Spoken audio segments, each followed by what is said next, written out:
आजकल बाजार में एक खबर खूब हलचल मचा रही है। अमेरिका का एक नया टैरिफ बिल। और जाहिर है ये सुनकर कई इन्वेस्टर्स के मन में थोड़ी टेंशन तो जरूर बढ़ रही होगी। तो चलिए सीधा उसी सवाल पर आते हैं जो सबके मन में है। क्या इस यूएस टैरिफ बिल की वजह से इंडियन मार्केट क्रैश हो सकता है? इस सवाल का जवाब समझने के लिए ना दो चीजों के बीच का फर्क जानना बहुत जरूरी है।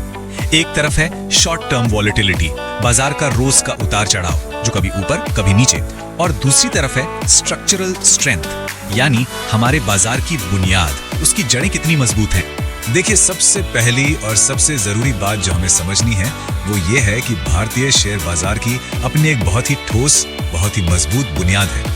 इसकी ग्रोथ किसी बाहरी फैक्टर पर नहीं बल्कि अपने ही दम पर टिकी हुई है। तो सवाल उठता है कि ये मजबूती आती कहां से है? इसकी वजह है ये तीन बड़े पिलर्स। पहला, हमारी अपनी जबरदस्त डोमेस्टिक डिमांड। दूसरा, सरकार का इंफ्रास्ट्रक्चर पर भारी भरकम खर्च जिसे हम कैपेक्स कहते हैं, जैसे कि नई नई सड़कें और पुल बनाना। और तीसरा, हमारी यंग पॉपुलेशन। इंडिया की ग्रोथ इन तीन मजबूत पिलर्स पर चल रही है, और सच कहूं तो यही पिलर्स हमें अमेरिका के टैरिफ जैसे बाहरी झटकों से बचाने का काम करते हैं।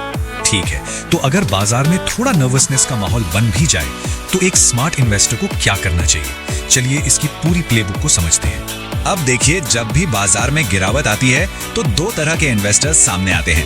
एक तरफ होते हैं पैनिक सेलर्स जो डर कर अपना सब कुछ बेचकर निकल जाते हैं, और दूसरी तरफ होते हैं स्मार्ट इन्वेस्टर्स जो शांति से बिना घबराए अपनी एसआईपीज को जारी रखते हैं। तो चलिए अब बात करते हैं कि इस उतार चढ़ाव को, इस वॉलेटिलिटी को एक बड़ी जीत में कैसे बदला जा सकता है। इस एक बात को हमेशा याद रखिए, बाजार में गिरावट का मतलब है कि आपके पसंदीदा शेयर्स और फंड्स आपको डिस्काउंट पर मिल रहे हैं। ये एक तरह से सेल लगी हुई है जहां कम दाम पर ज्यादा यूनिट्स खरीदकर लंबी अवधि में बड़ी वेल्थ बनाई जा सकती है। तो नियम बहुत बहुत सिंपल है, बस इन तीन कदमों को फॉलो करना है। पहला, अपनी एसआईपी चलने दो। दूसरा, पैनिक तो बिल्कुल नहीं करना है। और तीसरा, एकदम शांत रहो, चिल करो। और आखिर में इस पूरी बातचीत का निचोड़ बस इस एक लाइन में है कि जो मौके पर चौका मारता है वही मैच जीतता है। और क्या पता बाजार में आने वाली ये गिरावट ही वो मौका हो चौका मारने का। तो अब सवाल ये है कि आने वाली इस वोलेटिलिटी को एक खतरे की तरह देखना है या फिर उस मौके की तरह जिसका एक स्मार्ट इन्वेस्टर हमेशा से इंतजार करता है। फैसला अपने अपने हाथ में है।